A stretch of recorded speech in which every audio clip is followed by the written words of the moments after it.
दिँदै हुनुहुन्छ राजेशजी र नवीनजीले।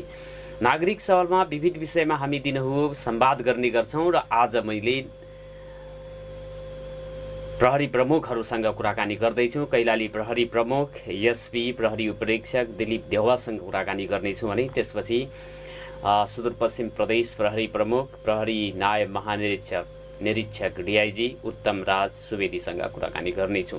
त्योभन्दा अगाडि सानो दशैंको प्रसङ्गलाई म यहाँनिर चाहिँ जोड्न चाहन्छु। आज दुर्गा पक्षको आश्विन शुक्ल सप्तमी हो र आज फुलपातीको दिन पनि भनिन्छ। आज घर घरमा स्थापना गरिएको नवदुर्गा एवं दशैं घरमा फुलपाती भित्र्याइँदैछ। प्रत्येक वर्ष नव दुर्गा पक्ष अन्तर्गत आश्विन शुक्ल सप्तमीका दिनमा मनाइने फुलपाती पर्व आज शास्त्रीय विधि अनुसार शुभ साइतको प्रतीक फुलपाती भित्र्याइँदै मनाइँदैछ। घटस्थापनाका दिनदेखि वैदिक विधिपूर्वक दुर्गालाई आह्वान गरी पूजा आजा गरिएको दशैं घर अथवा पूजा कोठामा उखु, हलेदो, केराको बोट, धानको बाला, बेलपत्र, दारिम, जयन्ती, अशोकको फूल र मानवृक्ष फुलपातीका रूपमा भित्र्याइन्छ। नवपत्रिकाको नामले समेत दिनिने फुलपाती नववटै देवीको प्रतीकका रूपमा भित्र्याइने शास्त्रीय विधि अनुसार शक्तिको आराधनाका साथ पूजा गर्दै वैदिक विधि रहेको नेपाल पञ्चाङ्ग निर्णायक समितिका अध्यक्ष प्राध्यापक डाक्टर रामचन्द्र गौतमले जानकारी दिएका छन्।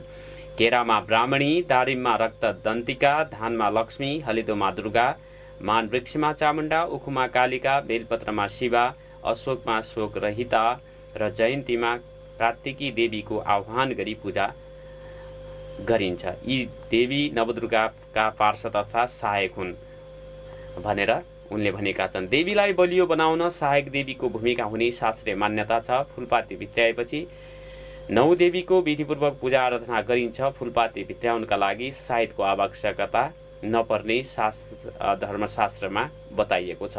हनुमान ढोका दरबारको दशैं घरमा गोरखा जिल्लाबाट ल्याएको फुलपाती भित्र्याउने परम्परा रहेको छ।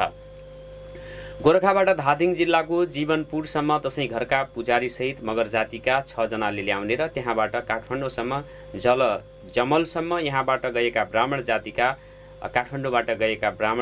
6 जनाले ल्याउने परम्परा रहेको छ। यो हनुमान ढोकाको प्रसङ्ग हो र देशैभरिका दशैं घरमा अथवा देवी भगवती मन्दिरहरूमा आज फुलपाती भित्र्याइने प्रचलन रहँदै आएको छ। तर यो वर्ष भने दशैं अब भिडभाड जात्रा मेला नहुने भएको हुँदाखेरि कम सङ्ख्यामा सीमित सङ्ख्यामा मात्रै पूजा आराधना गर्न सरकारले आग्रह गरेको छ। सबैमा बडा दशैंको हार्दिक मङ्गलमय शुभकामना अर्पण गर्न चाहन्छौँ र कुराकानी गर्नको लागि हामी कैलाली प्रहरी प्रमुख एसपी दिलीप देउवासँग हामी जोडिन गइराखेका छौँ र त्यसपछि सुदूरपश्चिम प्रदेश प्रहरी प्रमुख प्रहरी नायब महानिरीक्षक उत्तम राज सुवेदीसँग कुराकानी गर्नेछौँ र त्यसपछि तपाईँहरूका टेलिफोन कल पनि हामी आजको कार्यक्रममा लिनेछौँ। उहाँहरू दुवैजनासँग कुराकानी गरिसकेपछि श्रोताहरूका टेलिफोन कललाई पनि हामी प्राथमिकता दिनेछौँ। एसपी दिलीप कुमार देउवासँग हाम्रो टेलिफोन सम्पर्क हुँदैछ। राजेशजीले उहाँलाई टेलिफोन सम्पर्कमा जोड्ने प्रयास गर्दै हुनुहुन्छ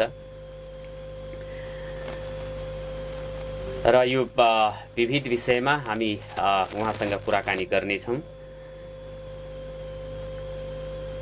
प्रहरी उपरीक्षक दिलीप देउवा कैलाली प्रहरी प्रमुख भएर भर्खरै आउनुभएको छ।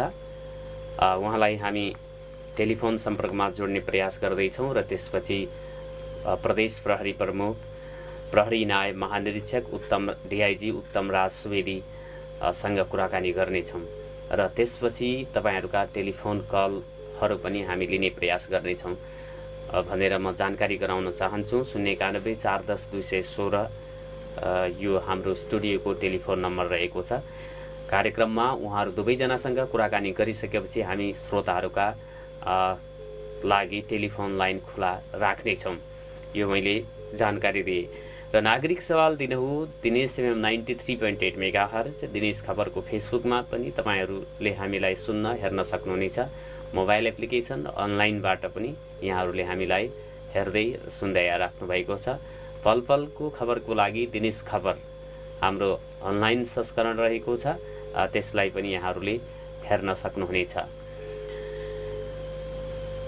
कैलाली प्रहरी प्रमुख एसपी दिलीप देउवासँग सम्पर्क हुन सकिराखेको छैन।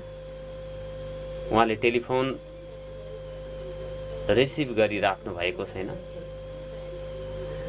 हामी छोटो व्यापारिक विश्राममा जानेछौँ। उहाँलाई टेलिफोन सम्पर्कमा जोड्ने प्रयास गर्नेछौँ, संवाद गर्नेछौँ। नागरिक सवाल सुन्दै गर्नुहोला।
नागरिक सवालमा 7:30 बजे कुरा गर्ने भनेर समय मलाई दिनुभएको थियो।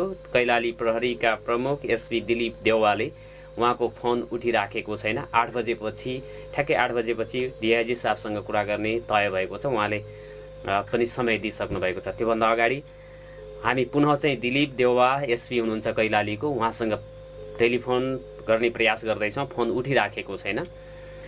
र यसै बीच मैले फेसबुकमा लोकेन्द्र धामी सामाजिक विकास मन्त्रालय मन्त्रीका स्वकीय सचिव हुनुहुन्छ, उहाँले लेखेको कुरा ठ्याक्कै थाहा यहाँनिर चाहिँ खोलेको छ। स्वर्गीय प्रहरी सहायक निरीक्षक असै गोविन्द विक र प्रहरी जवान रामबहादुर साउदको परिवारलाई राहत स्वरूप 1-1 लाख र बालबच्चाको पठन पाठनका लागि थप रु 1 लाख सहयोग गर्ने सुदूरपश्चिम प्रदेश सरकारको निर्णय भनेर उहाँले चाहिँ फेसबुकमा सार्वजनिक गर्नुभएको छ। अस्ति 1 गते शनिबार जुन चाहिँ जोगेडामा प्रहरी सहायक निरीक्षक र प्रहरी जवानको हत्या भएको थियो। ती दुवैजनाको परिवारलाई 2 लाख आर्थिक सहयोग दिने घोषणा निर्णय प्रदेश सरकारले गरेको छ। कैलाली प्रहरी प्रमुख एसपी दिलीप देउवासँग कुराकानी गर्ने हाम्रो प्रयास सार्थक नहुने जस्तो देखिएको छ। उहाँले समय दिएर पनि फोन उठाइराख्नु भएको छैन। प्रहरी र सेनामा समयको पालना गर्ने एकदमै चाहिँ नियम हुन्छ भन्ने कुरा यहाँनिर टुटे जस्तो अनुभव भएको छ। 7:30 बजे हिजो दिउँसो मैले उहाँसँग समय मागेको थिएँ। फेरि 5 बजे साँझ अझ कन्फर्म गरेर हुन्छ भनेको अवस्थामा उहाँको फोन रिसिभ भइराखेको छैन। र प्रहरीसँग सम्बन्धित शान्ति सुरक्षासँग सम्बन्धित केही प्रश्नहरू अब प्रहरीको चाहिँ दसैँ तिहारको अवसरमा विभिन्न किसिमका आपराधिक घटनाहरू पनि घट्ने गर्छन्। तिनलाई नियन्त्रण गर्नको लागि प्रहरीले के गर्दैछ, सर्वसाधारण नागरिकले चाहिँ के गर्न उपयुक्त हुन्छ भन्ने किसिमको प्रहरी प्रमुखको तर्फबाट हामीले केही प्रश्नहरू, केही जिज्ञासा र केही सुझावहरू सर्वसाधारण नागरिकलाई हामीले सम्प्रेषण गर्ने प्रयास गरेका थियौँ। तर उहाँको टेलिफोन रेस्पोन्स भइराखेको छैन। समय 7:30 बजेपछि फोन गर्ने भनेको थिएँ। 8 बजे मैले ठ्याक्कै डिआइजी साहबसँग कुराकानी गर्नेछु। त्योभन्दा अगाडि पुनः चाहिँ प्रयास गर्न म अनुरोध गर्दछु राजेशजीलाई, उहाँलाई टेलिफोन लगाउन। कसै न कसैले सुनिराख्नु भएको छ भने कृपया भनिदिनु पर्यो। उहाँको मोबाइल त साथमै हुनुपर्ने हो। यो बेला धेरै समय 7:45 बज्न आँटेको अवस्था छ। ध्यान योगाभ्यास लगायतका पूजा पाठहरू पनि अहिले चाहिँ सिद्धिनु पर्ने हो। अथवा के कुरामा चाहिँ उहाँ व्यस्त हुनुभयो, हाम्रो फोन उठिराखेको छैन।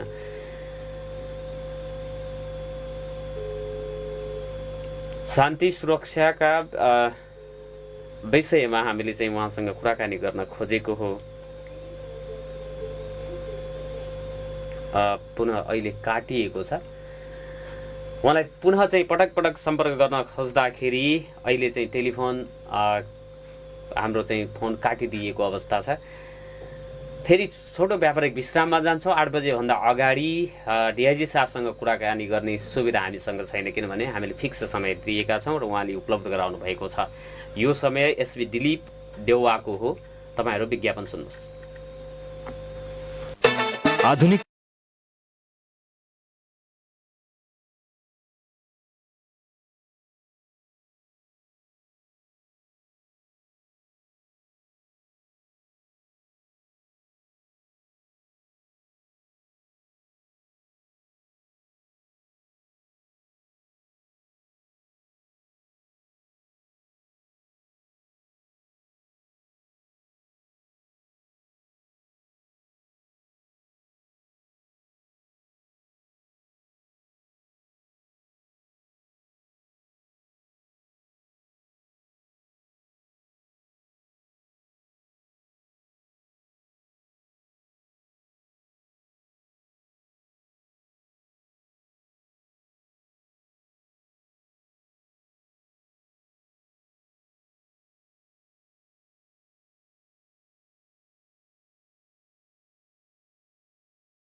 नमस्कार आदरणीय श्रोता, यो कार्यक्रम नागरिक सवाल। हामी कैलाली प्रहरी प्रमुख एसपी दिलीप देउवासँग कुराकानी गर्ने प्रयास गर्दैछौँ र उहाँले हामीलाई समय दिनुभएको थियो, त्यही भएर हामी उक्त समयमा उहाँको पर्खाइ गरिराखेका छौँ। कृपया तपाईँले चाहिँ भनिदिनु पर्यो कि उहाँलाई फोन आइराखेको छ 091 410 216 भनेर।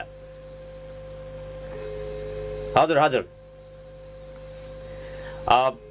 हामी चाहिँ 091 410 216 तपाईँलाई फोन गर्दैछौँ। एसपी साहब उठाइदिनु पर्यो।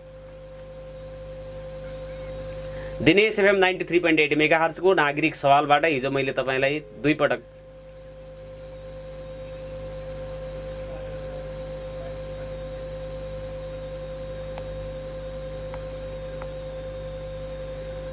हाम्रो पनि फिक्स समय हुन्छ नि, कार्यक्रम लाइभ हो होइन। ठिक छ हामी पछि उहाँको चाहिँ सहयोगीले फोन उठाउनु भएको थियो, मेरो मोबाइलबाट लागेको थियो, इयरफोन मेरो कानमा भएको हुँदाखेरि तपाईँहरूले संवाद सुन्न सक्नु भएन।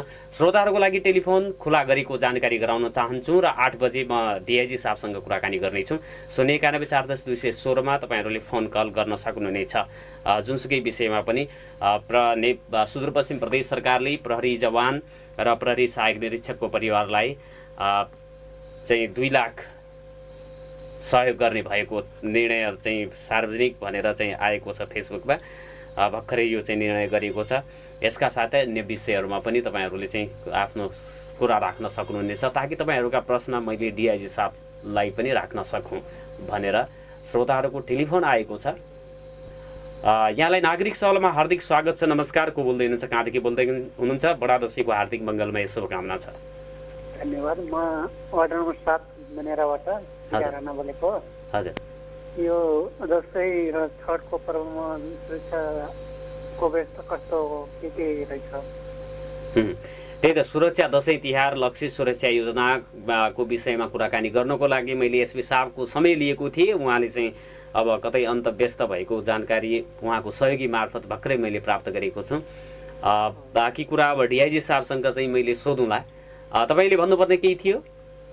जिज्ञासा थियो र शान्ति सुरक्षाको प्रत्याभूति कसरी हुन्छ, नागरिकहरूले के गर्नु उपयुक्त हुन्छ यो विषयमा भनेर चाहिँ जान्न खोज्दै हुनुहुन्थ्यो। तपाईँको यो जिज्ञासालाई हामी डिआइजी साहबसँग सोध्नेछौँ। फोन कल गर्नुभयो, यसको लागि म धन्यवाद दिन चाहन्छु। वडा नम्बर 7बाट राणाजी बोल्नुभएको थियो। पुनः 091 410 216 को लाइन तपाईँहरूको लागि 8 बजेसम्म खुला रहेको म जानकारी गराउन चाहन्छु श्रोताहरूका लागि। 8 बजे हामी सुदूरपश्चिम प्रदेश प्रहरी प्रमुख डिआइजी उत्तम राज सुवेदीसँग कुराकानी गर्नेछौँ। त्योभन्दा अगाडि तपाईँहरूका फोन कल मैले लिनको लागि टेलिफोन लाइन खुला गरेको छु। 091 410 216 फोन गर्न सक्नुहुनेछ। र यो तपाईँका जुनसुकै विषयमा पनि यहाँहरूले चाहिँ आफ्नो कुराहरू राख्न सक्नुहुनेछ भनेर म अनुरोध गर्न चाहन्छु। पुनः चाहिँ घन्टी बजेको मैले सुनिराखेको छु टेलिफोनको। उहाँलाई चाहिँ नागरिक सवालमा जोड्ने काम हुँदैछ। यहाँलाई नागरिक सवालमा हार्दिक स्वागत छ। नमस्कार, विजयादशमीको हार्दिक मङ्गलमय शुभकामना छ। हजुरलाई पनि सर धन्यवाद। नमस्कार हजुर, म अशोक अछामी बोरोडाडीबाट सर। को बोल्नुभयो? बोरोडाडीबाट अशोक अछामी हजुर। हजुर अशोकजी, यहाँको चाहिँ परिवारमा मङ्गल प्राप्त होस् भनेर म पुनः शुभकामना दिन चाहन्छु। र के भन्न चाहनुहुन्छ अनुरोध गरेँ मैले। हजुरलाई विशेष धन्यवाद। जुन आज चाहिँ हाम्रो अतिथि डिआइजी साहब आउनु भएको छ होइन, 8 बजे तपाईँले प्रत्यक्ष रूपमा चाहिँ कुराकानी गराउने भनिराख्नु भएको छ होइन सर? हजुर हजुर। यो जुन यो म त जोगाडा हत्याकाण्डको बारेमा केही कुरा बोलौँ भनेर तपाईँसँग प्रत्यक्ष रूपमा चाहिँ लाइभमा कुराकानी गरिरहेको छु, मोबाइल एप्लिकेसनबाट हेरिरहेको थिएँ होइन हजुर? हजुर हजुर। जुन तपाईँको चाहिँ यो 2000 तपाईँको चाहिँ यो पुलिस जुन यो तपाईँको चाहिँ धेरै पटक यो जोगेडामा त तपाईँको चाहिँ पुलिसमा आक्रमण भएर रहेछ क्या। त्यही भएर चाहिँ पुलिसको यो लापरवाही हो। किनभने रातिको समयमा 2 जना मात्र गस्ती पठाउने यो पनि एउटा अमानी व्यवहार भयो। किनभने एक्सन लिनु छ भने चाहिँ अब तस्करी ट्रान्जिट पोइन्ट भन्छन् होइन, ट्रान्जिट पोइन्ट भनिसकेपछि चाहिँ मान्छे धेरै खटाउनु पऱ्यो नि। भिआइपीको सुरक्षाको लागि चाहिँ तपाईँ चाहिँ 10-15वटा गाडी पठाउने, अनि यो जुन तस्करहरूको लागि चाहिँ 2 जना मान्छे पठाएर हुन्छ सर। यहाँ त पुलिसको पुरा कमजोरी छ है सर। यो कुरा गर्दा गर्दै बिचैमा फोन काटिएको छ। यो विषयमा पनि हामी डिआइजी साहबले सम्भवतः सुनिराख्नु भएको छ भने जवाब दिनुहुनेछ र हामी पनि यो विषय सोधौँला।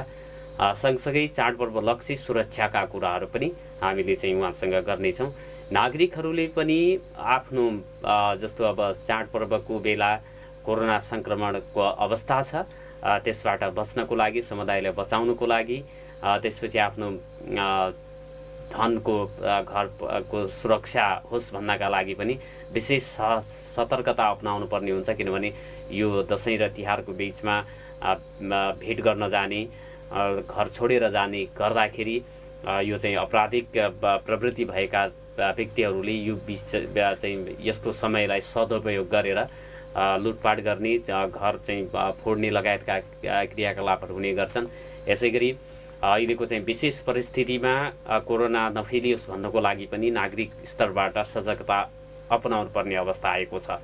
09140-216 लाइन तपाईँहरूको लागि खुला रहेको म पुनः जानकारी गराउन चाहन्छु।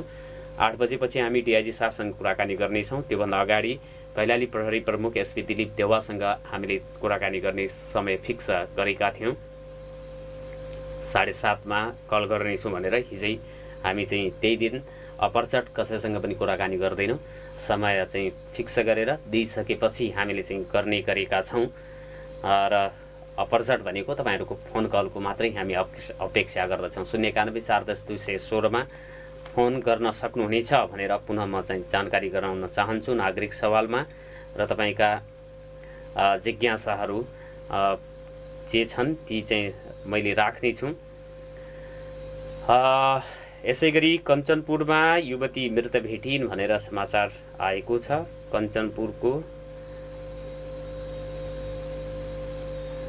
कञ्चनपुरमा युवती मृत भेटिएकी छन्। जिल्लाको पुनर्वास नगरपालिका वार्ड नम्बर 9 मा 22 वर्षीय चन्द्रा सुनार मृत भेटिएको प्रहरीले जनाएको छ। यो चाहिँ उनको शव परीक्षणका लागि सेती प्रादेशिक अस्पतालमा ल्याइएको भनेर प्रहरीले जनाएको छ। यो चाहिँ दुर्घटनाको समाचार भयो। अर्को टेलिफोन हामीसँग जोडिएको छ। यहाँलाई नागरिक सवालमा हार्दिक स्वागत छ। नमस्कार, बडा दशैंको हार्दिक मङ्गलमय शुभकामना छ यहाँलाई। नमस्कार सर, नमस्कार। मेरो पनि सम्पूर्ण दिनेश एफएम परिवार र सम्पूर्ण श्रोताहरूमा बडा दशैंको शुभकामना व्यक्त गर्न चाहन्छु। हजुर। अनि सर अहिले तपाईँले उठान गरिराख्नु भएको विषयमा म के भन्न चाहन्छु भने हजुर, यो तपाईँको यो जुगेडाको केसमा जसरी गोविन्द विक प्रहरी असय प्रहरीको चाहिँ तुरुन्त एक्सन लिएर हत्यारालाई जसरी छिटो समात्न सकियो नि, यो प्रहरी अब पब्लिकहरूमा एउटा शङ्का के भयो भने प्रहरी भएकोले मात्र यति छिटो एक्सन लिएको हो कि अन्य सर्वसाधारणको केसमा पनि यसरी लिइन्छ कि भन्ने अलिकति आशंका उब्जेको छ क्या। यही केसमा म तपाईँलाई 2-3टा उदाहरण दिन्छु। तपाईँको हाम्रो सुदूरपश्चिममा अस्ति भर्खरै 6-7 महिना 8 महिना भयो होला अछामको एकजना वडाध्यक्षजीको केस त्यत्तिकै छ। अहिलेसम्म एकजना पन्तजीको केस पनि त्यत्तिकै छ, पत्ता लागेको छैन होइन। त्यसपछि आएर तपाईँको नोबेलको त्यो गुलरियामा गाडी लुटपाट भएको, पैसा लुटिएको त्यो केस पनि त्यत्तिकै छ। यी सबै केसहरूमा के एकदम प्रहरीकै परिवारसँग इन्भल्भ भयो भने मात्रै क्विक हुने हो कि अब निर्मला पन्तको त अझै ठुलो नेसनल इस्यु नै भइहाल्यो ती छन्। त्यसैले अब हजुरले डिआइजी साहबसँग प्रश्न गर्दाखेरि यी मेरा प्रश्नहरू पनि जोडिदिनु होला भन्ने अनुरोध गर्दछु। अवश्य तपाईँका प्रश्न सम्भवतः उहाँले सुनिराख्नु भएको छ होला, नत्र हामी चाहिँ अब यी प्रश्नहरू गर्नेछौँ उहाँसँग। एकजना श्रोता हुनुहुन्थ्यो अझै तपाईँहरूका फोन कल लिने सुविधा मसँग रहेको अवस्था छ। 6 मिनेट 8 बज्नमा बाँकी छ। 8 बजे हामी टाइमसेकपछि डिआइजी साहबसँग कुराकानी गर्नेछौँ। त्योभन्दा अगाडि तपाईँहरूले हामीलाई फोन कल गर्न सक्नुहुनेछ। कैलालीमा सीमा क्षेत्रमा न्यून सुरक्षाकर्मी परिचालन गरिँदा असुरक्षा बढ्दो छ र स्वयं प्रहरी नै असुरक्षित भएको अवस्थामा सीमा नाका को वरपर बस्ने अथवा नेपालतर्फ बस्ने लाई कति असुरक्षा भएको होला भन्ने कुराको आकलन गर्न सकिन्छ र तस्करीको जालो कति भयावह रूपमा फैलिरहेको छ भन्ने कुरा पनि प्रहरी अधिकारीहरूको हत्याको घटनाले देखाएको छ। र यो प्रहरी अधिकारीका हत्यामा संलग्न दोषीहरूलाई प्रहरीले पक्रेर सार्वजनिक गरेको छ।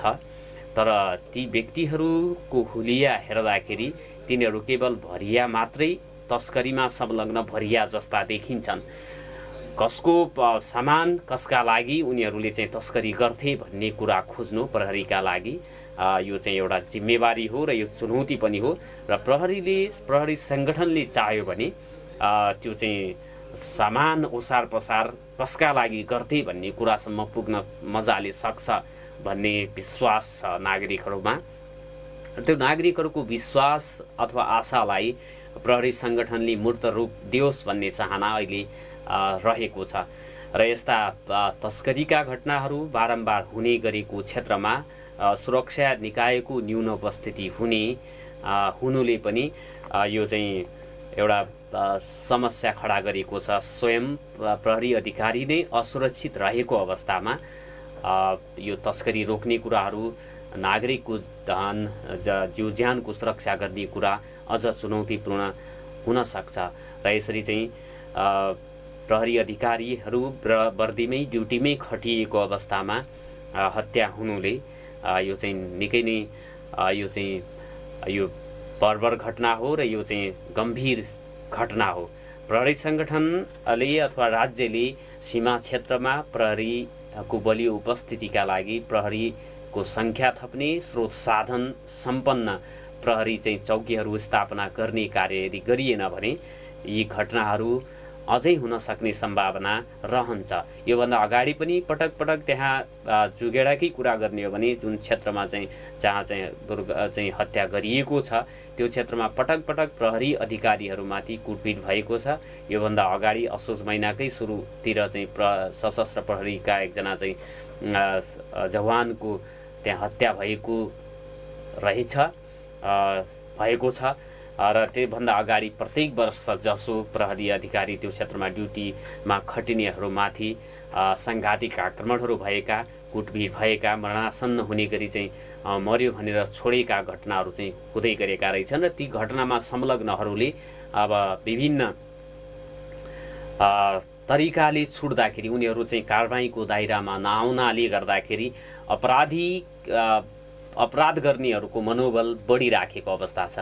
तसर्थ यो घटनामा संलग्न जो कोहीलाई पनि छोड्नु हुँदैन र कानुनत कडा कारबाही गर्न चाहिँ अब राज्यको दायित्व हुन जान्छ भन्ने आम बुझाइरहेको छ र केवल भरियाहरूलाई मात्रै समातेर प्रहरीले आफूले सफलता हासिल गरे भनेर ठान्छ भने यो चाहिँ क्रम रोकिनेवाला छैन।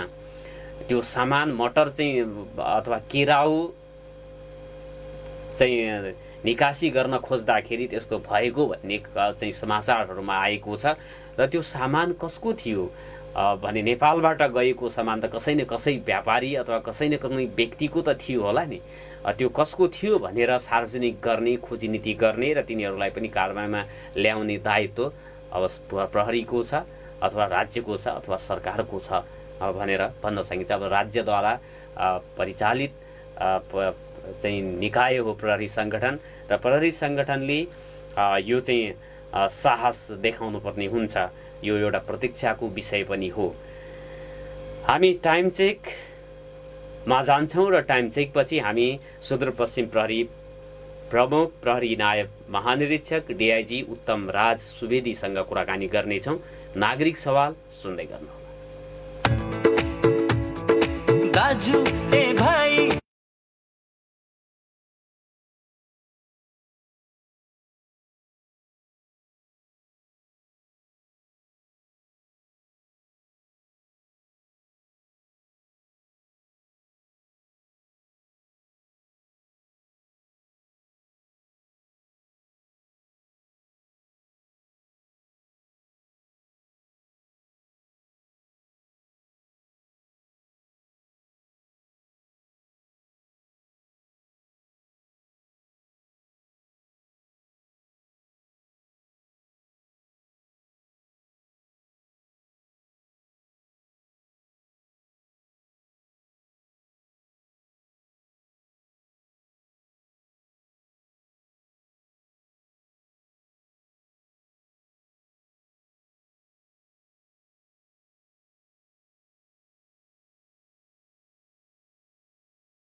यसपछि हामी कुराकानी गर्न गइराखेका छौँ सुदूरपश्चिम प्रदेश प्रहरी प्रमुख प्रहरी नायब महानिरीक्षक डिआइजी उत्तम राज सुवेदीसँग।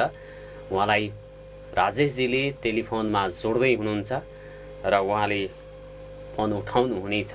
भर्खरै मैले मेसेज गरेको उहाँले रिप्लाई पनि पठाउनु भएको छ र ठिक समयमा उहाँसँग हाम्रो सम्पर्क भएको छ। डिआइजी साहब, नागरिक सवालमा हार्दिक स्वागत छ। नमस्कार। नमस्कार, धन्यवाद। हजुर, सर्वप्रथम विजयादशमी 2077 को हार्दिक मङ्गलमय शुभकामना छ यहाँलाई, हाम्रो चाहिँ प्रहरी सङ्गठन सबैलाई।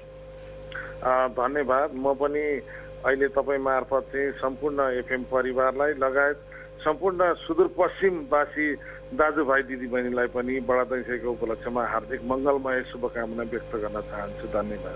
हजुर डिआइजी साहब, अब यो चाहिँ चाडपर्व को माहौलमा आपराधिक घटनाहरू चाहिँ बढ्छन् भन्ने चाहिँ हिजोका चाहिँ त्यो चाहिँ नजिरहरूले अथवा तथ्यहरूले पनि देखाएको अवस्था छ।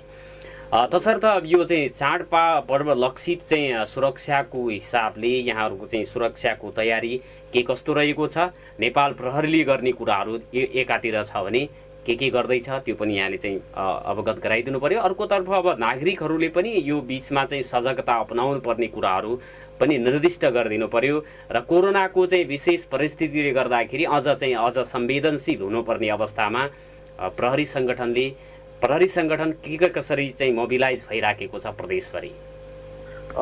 धन्यवाद। अब यो अहिलेको एकदम समसाङ विषय चाडपर्व एकदम चाहिँ हामी दसैँ लागिसकेर दसैँको लगभग मध्य भागमा पुगिसकेको अवस्था र यहाँले नै उठाए जस्तो अब कोभिडको प्रसङ्ग, त्यसैले गत वर्षहरूभन्दा यस वर्षको चाडपर्वहरू चाहे दसैँ तिहार छठ जति पनि पर्वहरू आउँछन् पक्कै पनि फरक वातावरण छ। अब हामी त्यसै पनि हेर्छौँ बजारमा जुन किसिमको चहल पहल हुनुपर्ने त्यो किसिमको चहल पहल छैन भने सार्वजनिक यातायातमा त यतिखेर काठमाडौँ लगायत विभिन्न देशका विभिन्न भाग र इन्डियाका पनि विभिन्न भागबाट आउने नेपाली दाजुभाइ दिदीबहिनीहरू सुदूरपश्चिममा पनि ठुलो सङ्ख्यामा आउने जुन चहल पहल देखिन्थ्यो त्यो चहल पहल पनि लगभग धेरै न्यूनीकरण धेरै कम भएको अवस्था देखिन्छ।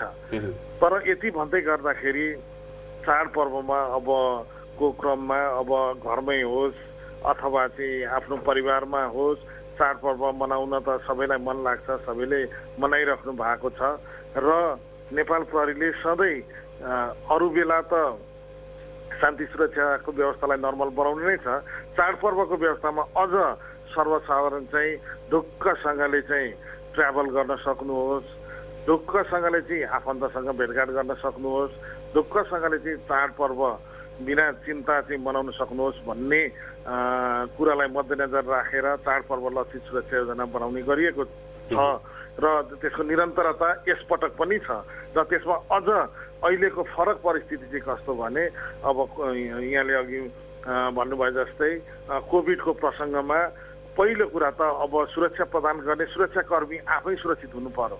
यसको लागि चाहिँ हामीले केही तरिकाहरू अप्नाएका छौँ जसको फलस्वरूप अब हाम्रो अरू प्रदेशको तुलनामा हालसम्म प्रहरीतिरको सङ्क्रमितको सङ्ख्या पनि कमै भएको देखिन्छ। हाल हाम्रो उपचारमा प्रदेशभरिमा 82 जना हुनुहुन्छ, लगभग 273 को आसपासमा चाहिँ हाम्रो के अरे सङ्क्रमित भएको अवस्था हो, अरू निको भएर काममा फर्किसक्नुभयो।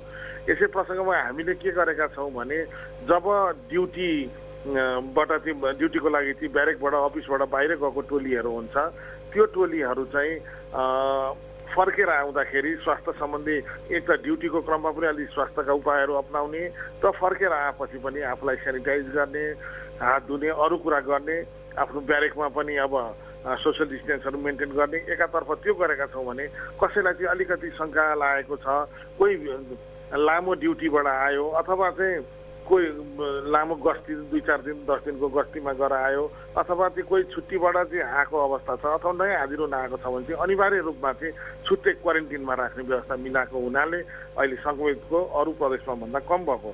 अब सुरक्षा योजनाको हकमा यहाँले अघि पनि कुरा उठाइसक्नु भएको छ। चाडपर्व भनेपछि सर्वसाधारण मान्छे चाहिँ फेस्टिभ मुडमा अथवा चाहिँ उमङ्गमा हुन्छ भने यही मौकामा चाहिँ घटना घटाउनलाई चाहिँ बदमास प्रकृतिका मान्छेहरू आपराधिक मनस्थितिका मान्छेहरू चाहिँ लागि परेका हुन्छन्। जस्तो तस्करी गराउने, चोरी गर्ने, लुटपाट गर्ने लगायतका घटना हुन्छन् भने सर्वसाधारण पनि चाडपर्वको नाममा जुन हाम्रो सामाजिक विकृतिको रूपमा रहेको छ, जुवा तास खेल्ने अनि त्यही जुवा तासको नियममा झैझगडा हुन सक्ने, यसै गरी चाहिँ अत्यधिक मापसे गर्ने, मापसे गरेर सवारी साधन चलाउने जस्ता चाहिँ क्रियाकलापले गर्दाखेरि ठुलो दुर्घटना हुने अथवा ठुलो झडप हुने, मान्छे मृत्युसम्म भएका विगतका अनुभव छन्। यिनै कुराहरू नहुन् भनेर चाहिँ हामीले यो प्रदेशलाई हरेक जिल्लाले जिल्ला स्तरीय सुरक्षा योजना बनाएको छ भने सबै जिल्लाहरूलाई समेटेर प्रदेश ट्राफिकलाई पनि समेटेर चाहिँ हामीले प्रदेश स्तरीय चाहिँ सुरक्षा योजना बनाएका छौँ।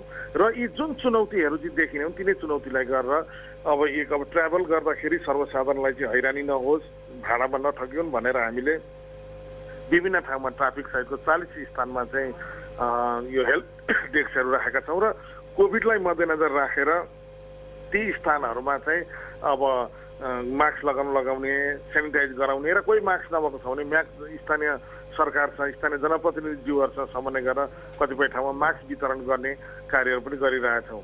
यसै गरी विशेष चेक पोइन्टहरू, सरप्राइज चेक पोइन्टहरू विभिन्न ठाउँमा राखेर मापसे गरेर चाहिँ कसैले भर्सक सवारी साधन नचलाओस्, चलाएको रहेछ भने तत्काल नियन्त्रण लिएर उसलाई कारवाही गर्ने, थप सवारी साधन चलाउन नदिने र अब अहिले चाडपर्वकै पूर्व सन्ध्यामा चाहिँ यो हाइवेमा चाहिँ चिसापानीदेखि गड्डाको बिचमा चाहिँ अब टाइम कार्डहरू चाहिँ लगाएर ओभर स्पिडहरू नहोस् भनेर सवारी दुर्घटना न्यूनीकरण होस् भनेर त्यो गरेका छौँ भने अर्को सादा पोसाक निगरानीद्वारा चाहिँ विभिन्न खाले अन्य अघि मैले यहाँलाई निवेदन गरे जस्तो यो जुवा तासहरू नहोस्, अरू चिज नहोस् भनेर गरेका छौँ र यहाँले पनि थाहा पाइराख्नु भएको छ विभिन्न स्थानबाट हरेक दिन जस्तो चाहिँ जुवा खेल्नेहरूलाई चाहिँ नियन्त्रण लिएर कानुनको दायरामा लिएर आएका छौँ। यसै गरी अब सर्वसाधारणले चाहिँ ढुक्कसँग चाहिँ घरमा बस्ने वातावरण होस्, चाडपर्व मनाउने होस् भनेर हामीले गस्तीलाई पनि ग्रामीण गस्ती अनि बजारका गस्ती भनेर छुट्टा छुट्टै कहीँ मोटरसाइकल गस्ती अनि पैदल गस्ती अनि गाडीबाट गस्ती त्यसलाई बढाएका छौँ भने अर्कोतर्फ चाहिँ दिनको समय र रातको समयमा पनि सादा पोसाकका प्रहरीहरूद्वारा चाहिँ त्यस्ता आपराधिक प्रवृत्तिका मान्छेहरूको खोजी गर्ने, तिनीहरूलाई एम्बुस थाप्ने जस्ता कुराहरू चाहिँ गरिरहेको छ। समग्रमा भन्नुपर्दाखेरि यो सुरक्षाका अन्य निकायहरूसँगको पनि समन्वयमा एकीकृत रूपमा चाहिँ प्रदेश प्रहरी कार्यालयले सुरक्षा योजना गत महिनाको 25 गतेदेखि लागू गरेर कार्यान्वयनमा ल्याएको अवस्था छ र हालसम्म त्यस्तो कुनै अब भनौँ न चाडपर्वकै कारणले हुने अपराधिक घटनाहरू भनौँ न त्यसको अपराधिक घटना त केही भएको छन् तर अप्रिय घटना चाहिँ घट्न नपाएको अहिलेसम्म नघटेको अवस्था छ र हामी कामना गर्छौँ यसै गरी र हामी विश्वास पनि दिलाउँछौँ यसै गरी यो चाडपर्वहरूमा हामी सुरक्षा प्रदान गर्छौँ। डिआइजी साहब, म यो जुगेडा हत्या प्रकरण जुन चाहिँ दुईजना प्रहरी, एकजना प्रहरी सहायक निरीक्षक र एकजना प्रहरी जवानको जुन चाहिँ तस्करहरूबाट चाहिँ हत्या भयो, त्यो घटनाका दोषी 8 जना त प्रहरीले नियन्त्रणमा लिएर अनुसन्धान भइराखेको छ। त्यो चाहिँ अनुसन्धानको अब विस्तृत पाटो त खुलाउन चाहिँ यहाँहरूले चाहिँ मिल्दैन होला। त्यो घटनामा चाहिँ संलग्नहरू को अन्य व्यक्तिहरू पनि छन् भन्ने कुरा आएको छ, तिनीहरूको खोजी भइराखेको छ। धन्यवाद।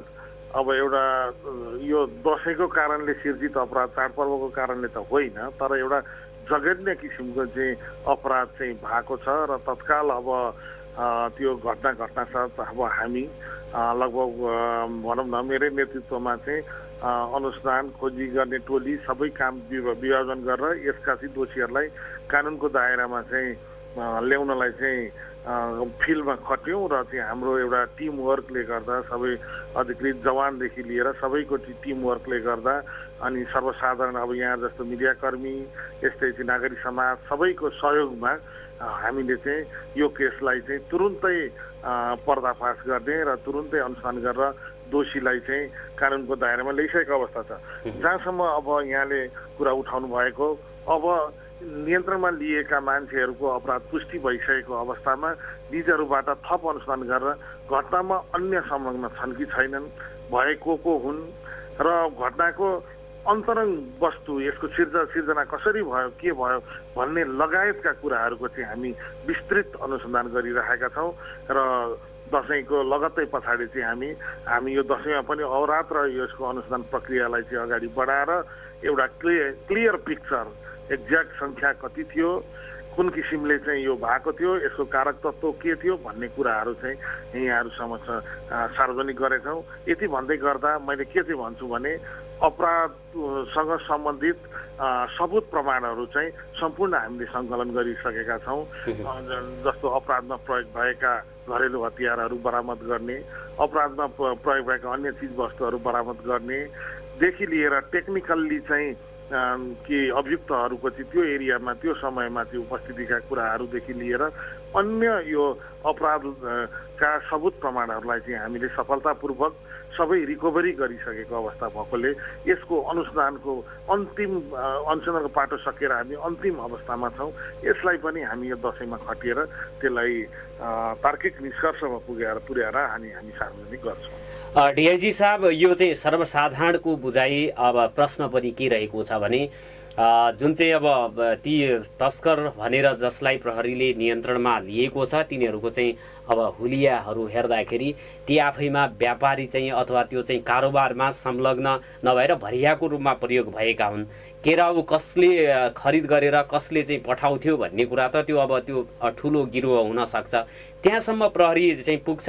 केराउ कसको थियो, कसले चाहिँ निकासी र पैठारी गर्थ्यो भन्ने कुरासम्म ती व्यक्तिहरूलाई पनि कानुनी कारबाहीको दायरामा ल्याउन सक्छ प्रहरीले। यहाँ अब हामीले बुझ्नुपर्ने दुईटा कुरा छ। यहाँ घटना दुईटा हो, एउटा तस्करी जसको कारणले हत्या जस्तो, त्यसमा पनि सुरक्षाकर्मीको हत्या जस्तो चाहिँ सिर्जना भयो। अब अहिले हत्यामा संलग्न अब जोसुकै होस्, अब त्यो भरिया पनि हुनसक्छ, मुख्य मान्छे पनि हुनसक्छ, अब एबिसिडी जोसुकै होस्, धनी पनि हुनसक्छ, गरिब पनि हुनसक्छ। हत्यामा संलग्न भएपछि त उसले कानुन बमोजिम हत्यामा संलग्न भए बापतको सजाय त पाउने भइहाल्यो। कानुन बमोजिम त्यो अगाडि बढिरहेको छ, बढ्छ, त्यो सिद्धियो। त्यसैले अर्काले भनेको थियो मैले चाहिँ यो हत्या गरेँ अथवा फलानाले प्रयोग गरेको थियो अनि मैले गरेँ भनेर कानुन बमोजिम उन्मुक्ति पाउने अवस्था भएन।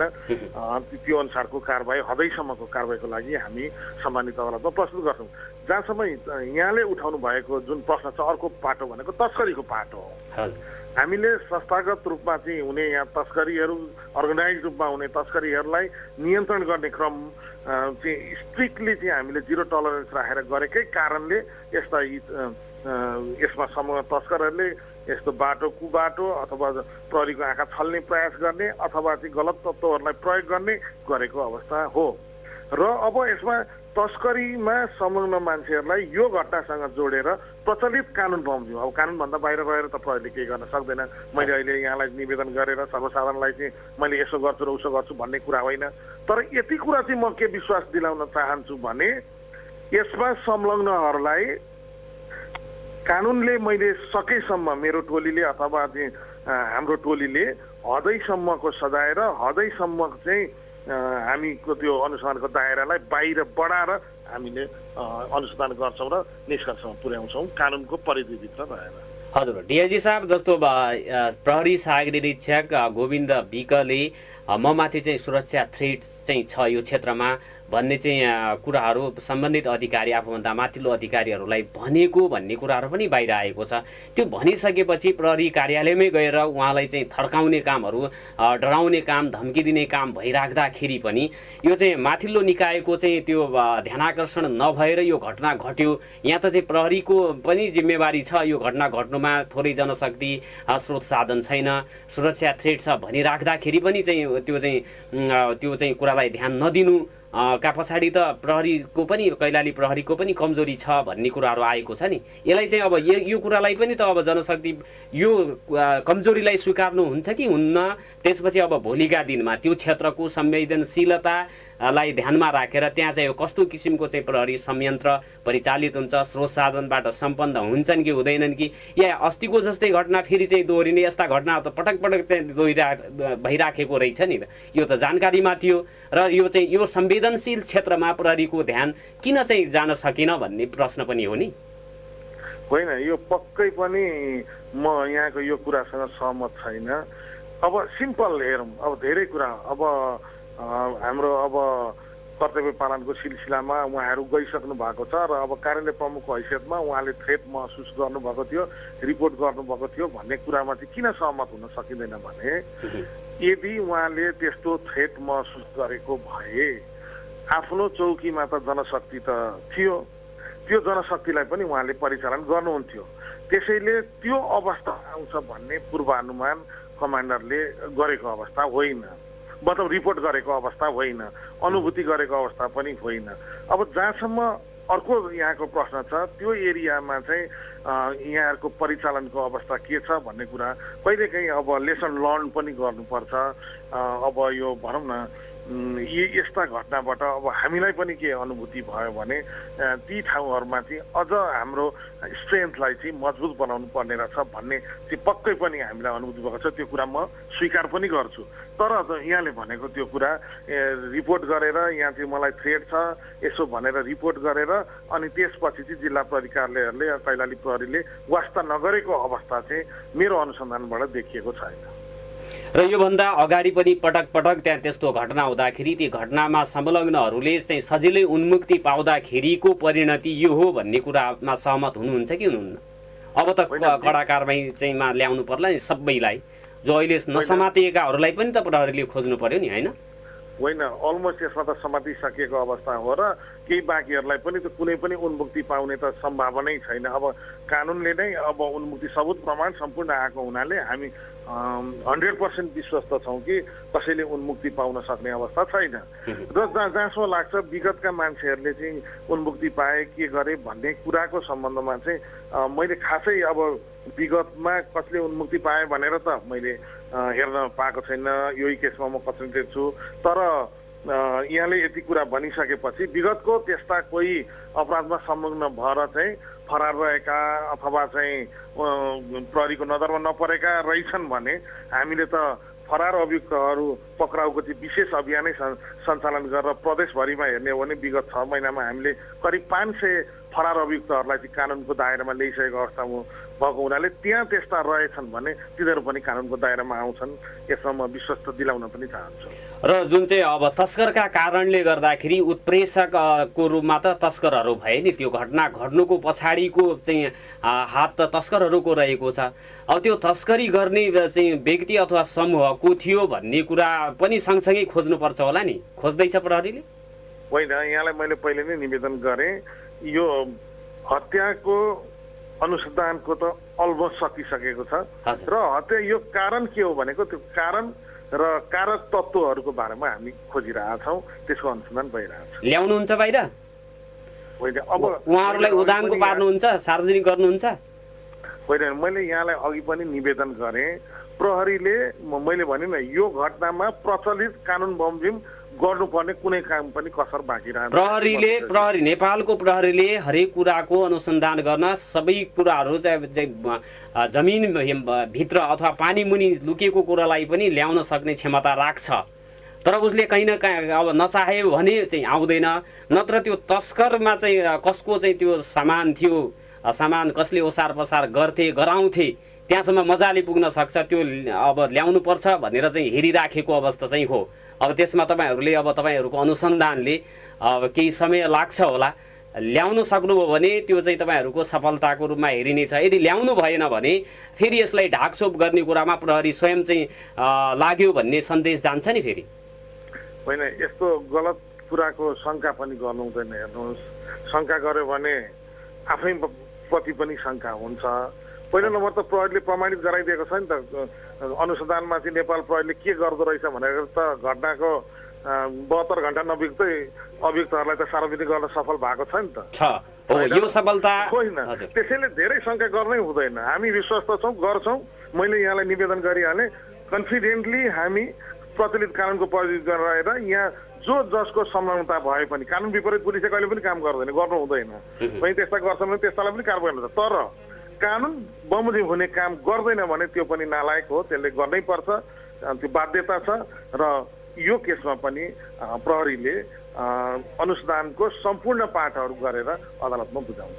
अन्तमा डिआइजी साहब, एकजना श्रोताले यहाँसँग कुराकानी गर्नुभन्दा अगाडि फोन गरेर भन्नुभएको थियो प्रहरी अधिकारीहरू जोडिएको घटना हुनाले 72 घण्टाभित्रै प्रहरीले त्यहाँनिर चाहिँ अपराधीहरूलाई समात्यो, चाहिँ अनुसन्धान एकदम चाहिँ दृढताका साथ गर्यो र चाहिँ दोषीहरू चाहिँ अब समात्ने काम भएको छ।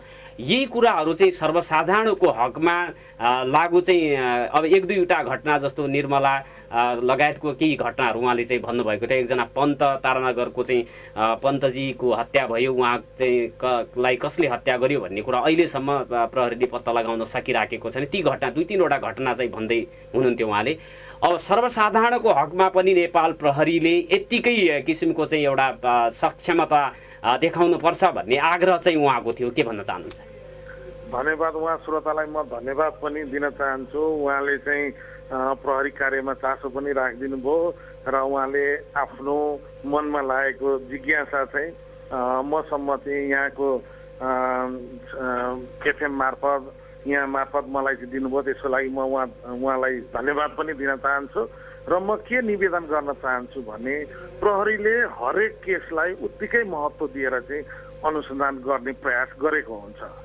अब यति भन्दै गर्दा कहीँ कतै पुरै लापरवाही नै गर्दैनन् अथवा चाहिँ कुनै लापरवाही नै भएको छैन विगतमा भन्ने कुरा त अब म पनि त्यति भन्दिनँ, ठोक्वा गर्दिनँ। तर यति भने प्रहरीले आफ्नो बुद्धि बल विवेक स्रोत साधन भ्याएर उच्च स्तरले चाहिँ सबै केसहरूमा अनुसन्धान गरेको हुन्छ। यही विगतमा अब हामी विगतको निर्मलाको केसलाई मात्रै उदाहरण नबनाऊ, अरू यो अहिलेको कैलाली घटना मात्रै होइन नि त। केही दिन अगाडि कञ्चनपुरमा चाहिँ आफ्नै देवरले भाउजूलाई चाहिँ मारेर चाहिँ गाडेको अवस्था र त्यो देवरले कुनै सबुत प्रमाण नछोडेर हिँडेको अवस्थाको अनुसन्धान पनि सम्पूर्ण सबुत प्रमाण खोज्ने र उ गर्ने काम पुलिसले 24 घण्टा नबित्दै टुङ्ग्याएको अवस्था छ।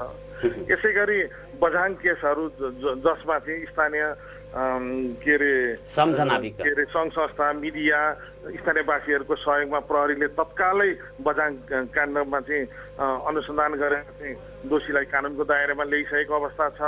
र म फेरि यसै प्रसङ्गमा निवेदन के गर्न चाहेँ भने विगतमा अनुसन्धान नभएको विशेष गरेर सबभन्दा म आफू व्यक्तिगत मलाई पनि सबभन्दा महत्त्वपूर्ण केस चाहिँ निर्मला पन्तको बलात्कार हत्याको जुन घटना छ त्यसको लागि हामीले अहोरात्र काम गरिरहेका छौँ। यो चाहिँ हाम्रोले गर्दा गर्दै पनि रिजल्ट नआइसकेको अवस्था हो। जबसम्म रिजल्ट आउँदैन तबसम्म प्रहरीको मेहनत देखिँदैन, तर जब रिजल्ट आउँछ त्यसपछि प्रहरीले साँच्चै गरेको रहेछ भन्ने हुन्छ। कहिलेकाहीँ यो नेपालमा मात्रै होइन संसारमा कुनै कुनै केसमा। तर यति भन्दै गर्दा त्यस्ता केसहरूको हामीले छोडेको अवस्था होइन। म यसरी बुझिदिन अनुरोध गर्छु र भनेपछि सम्पूर्ण स्रोत साधन लगाएर अनुसन्धान गरिरहेको। भनेपछि निर्मला चाहिँ जुन बलात्कार र हत्या प्रकरणको फाइल बन्द भएको छैन, प्रहरीले हेरिराखेको छ। त्यो एकदमै त्यसमा पनि एकदमै उच्च प्राथमिकता दिएर हेरिरहेको छ। अन्तमा डिआइजी साहब, यहाँ मैले सोध्न छुटेको र यहाँले भन्नै पर्ने केही कुरा छ भने कृपया अनुरोध गरेँ मैले भन्नको लागि। धन्यवाद। म त अब पुलिस अफिसर भएकोले पुलिस सधैँ सूचनाको भोको हुन्छ।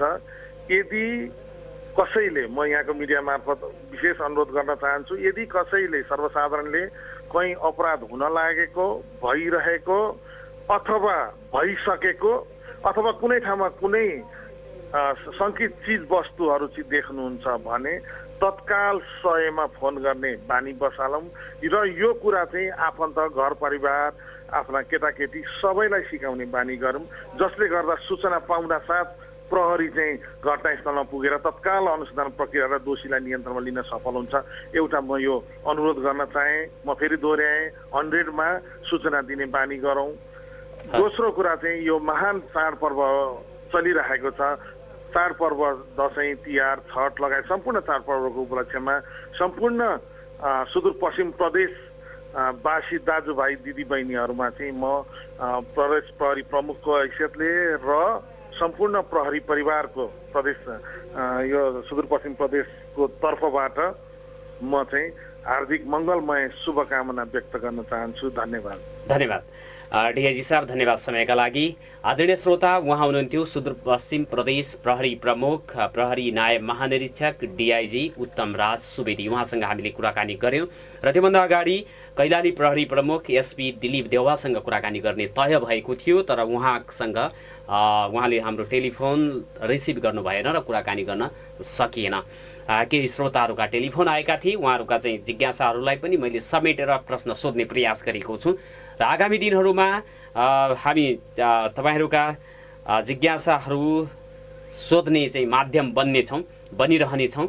यो चाहिँ आशा र विश्वास, भरोसा र विश्वास तपाईँहरूलाई हामी दिलाउन चाहन्छौँ। नागरिक सवाल मार्फत नागरिकका जेन्युन प्रश्नहरूलाई हामीले चाहिँ सम्बन्धित निकायका अधिकारीहरूलाई सोध्ने प्रयास जारी नै राख्नेछौँ। विजयादशमीको आज सप्तमी फुलपातीको दिन हो। सबैमा हार्दिक मङ्गलमय शुभकामना भन्दै आजको नागरिक सवालबाट राजेशजी र नवीनजीलाई धन्यवाद दिँदै र समय दिनुभएकोमा डिआइजी उत्तम राज सुवेदी सरलाई पनि धन्यवाद दिँदै र टेलिफोन कल गर्नुहुने श्रोताहरूलाई पनि धन्यवाद दिँदै र हामीलाई सुनिराख्नुहुने तपाईँहरू सबैलाई धन्यवाद दिँदै बिदा माग्छु। नमस्कार, शुभ दिन।